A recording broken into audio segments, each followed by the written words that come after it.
Hello friends, আবার চলে এলাম কবিতা নিয়ে। আজকে কবিতাটির নাম সেবার আলো।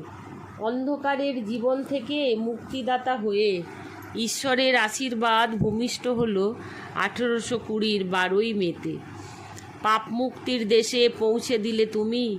কতই বাধা এসেছিল তোমার এই লড়াইয়ে, বাদ যায়নি তোমার জন্মভূমি। মরণের হাত থেকে বাঁচালে যাদের, তারা তো দেশমাতার রক্ষক। মর্তের মা বলে মানে তোমায়, কেউ তখন ছিল না তোমার সহপৃষ্ঠপোষক। সেবার আলোকবর্তিকা নিয়ে তুমি এলে, ঘোচাতে আধারে জীবনে।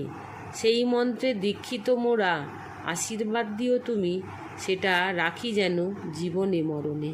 কেমন লাগলো বন্ধুরা এই কবিতাটি? আজকে ফ্লোরেন্স নাইটিঙ্গেলের জন্মদিন, এই উপলক্ষে কবিতাটি আমার লেখা। কেমন লাগলো জানিও।